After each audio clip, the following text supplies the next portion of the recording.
እንዴት እስላም የአህመድ ልጅ ወይም መሐመድ ልጅ ሆኖ የኢትዮጵያ መንግስት ሆነ የሚለው ለረጅም ጊዜ አልተዋጠም። አብይ አህመድ አሊ እና ጀዋር መሐመድ የግራኝ አህመድ ተቀጽላዎች ወይም ደግሞ የሱ ፕሮጀክት ፈጻሚዎች ናቸው።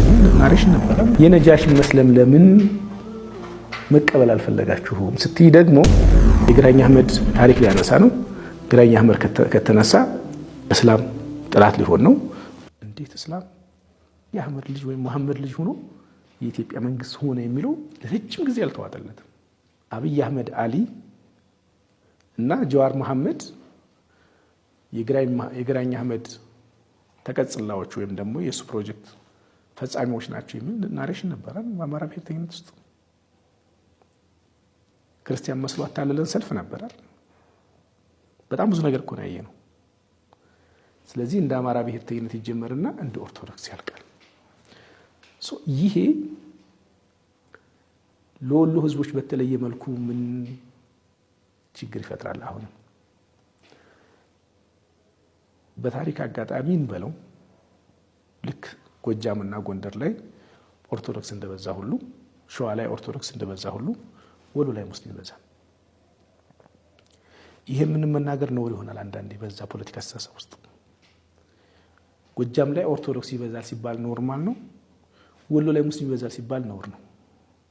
ከዚህ አስተሳሰብ ይጀምራል እየታገልኩ ያለው ሙስሊም ይበዛል።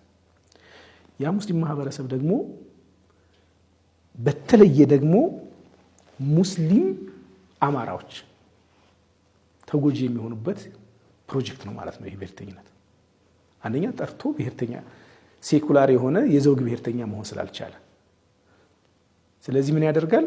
በውስጡ ያሉ ሙስሊሞችን በሁለት መልኩ ሌብል ያደርጋቸዋል።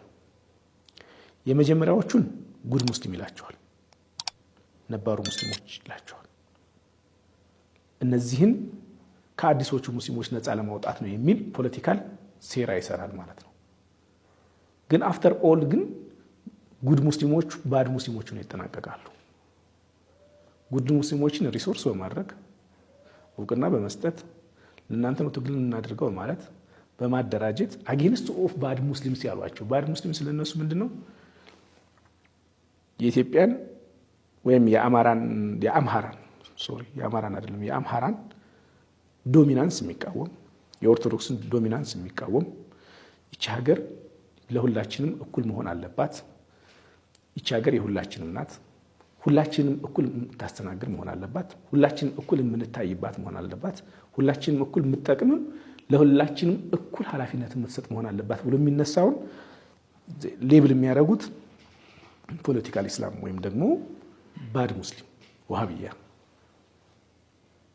ብለው ሌብል ስለሚያደርጉት ጉድ ሙስሊም ብለው የሚያስቡትን ደግሞ ያኮረፈውን ወይም ተገፍቷል ብለው የሚያስቡትን ኃይል አጌንስት ኦፍ ይሄን የማሰለፍ ቴንደንሲ ያላቸው። ይህም በተደጋጋሚ ነው የሰሩት። ከፋኖ አደረጃጀት ውስጥ በይፋ የነባር ሙስሊሞችን ህልውና የማስጠበቅ የሚል አንድ አደረጃጀት አለ።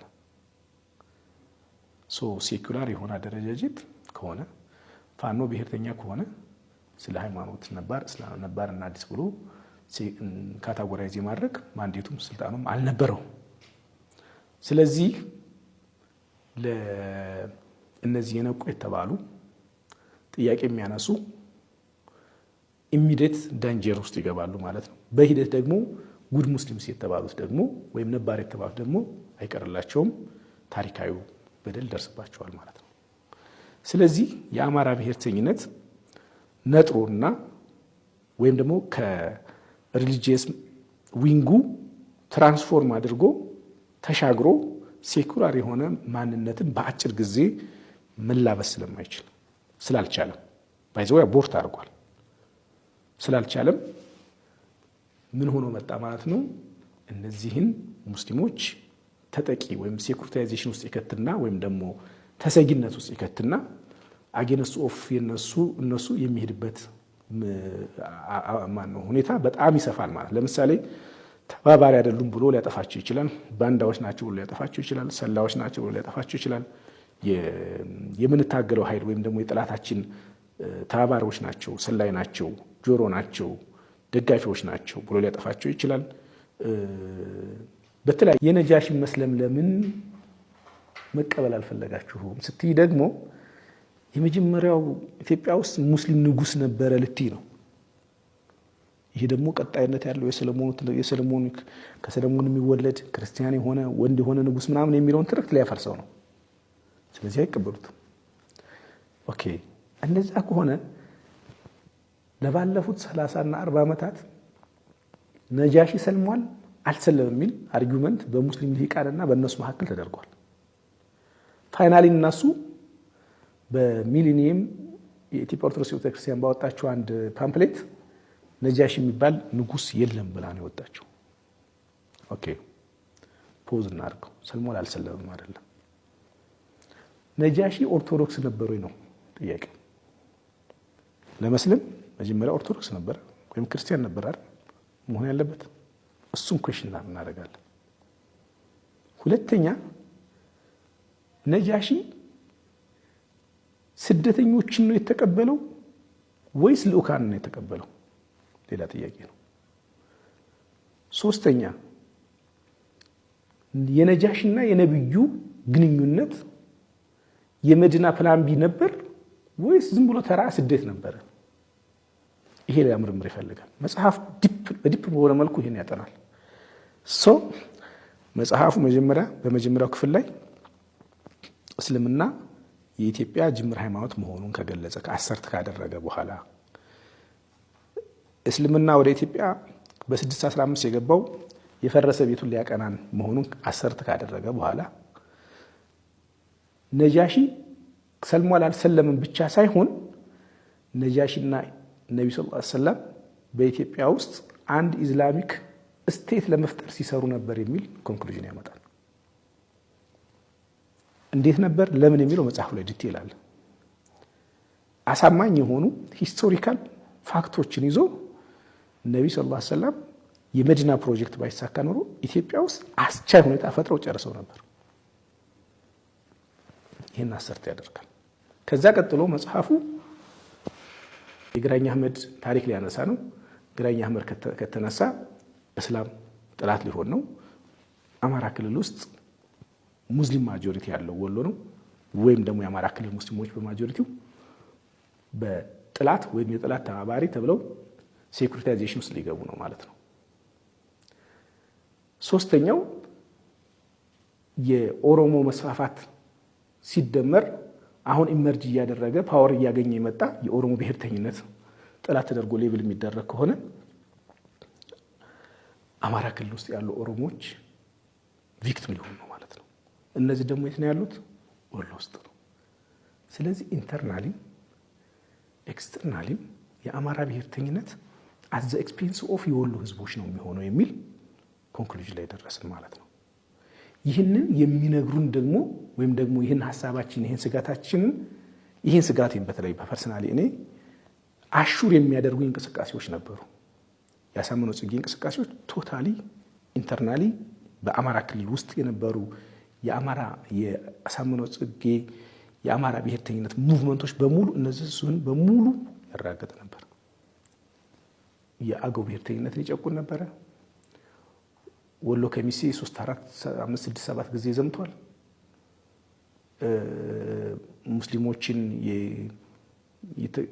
ሙስሊሞችን ከግራኝ አህመድ ጋር አውስዶ የግራይ ሲንድረምን ያራምድ ነበረ።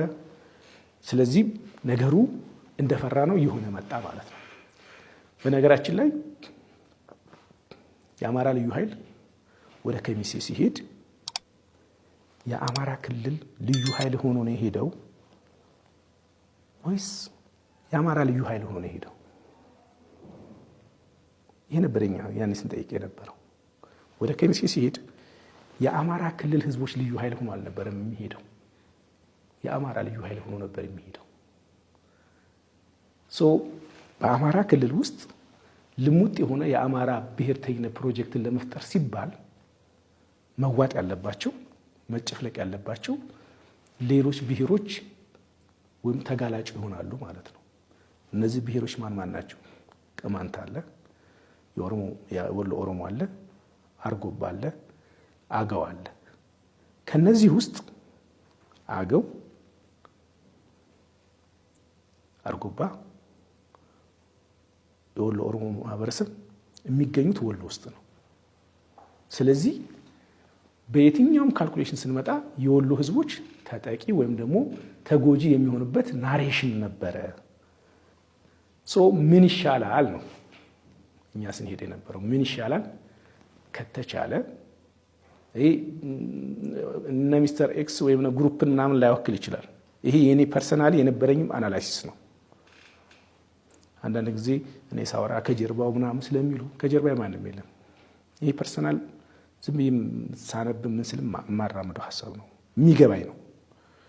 ስለዚህ ምን ይሆናል፣ ሀሳቦችን ለጓደኞቼ ሼር አደርጋለሁ፣ ጓደኞቼ ማሳመን እችላለሁ፣ እነሱም ሀሳብ ያመጣሉ። በዚህ መካከል ይህን ሀሳብ የሚገዙ የሚጋሩ ሰዎች ከዙሪያ የነበሩ ኦብቪየስሊ። እና ይሄ የአማራ ብሔርተኝነት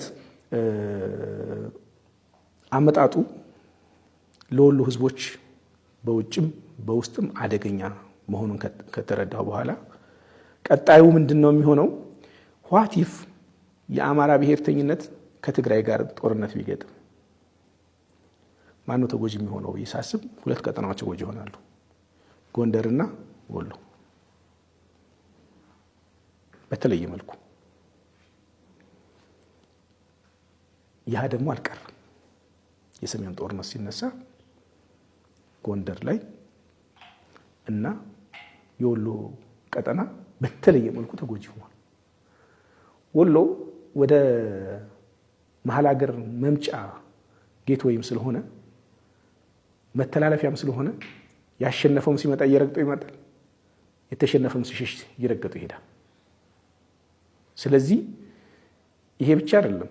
የሰሜን ወሎ ወይም የወሎ ኖርዝ ጫፍና የትግራይ ደቡብ ጫፍ የሚገናኙ በመሆናቸውና የድንበር ግጭት ስላለ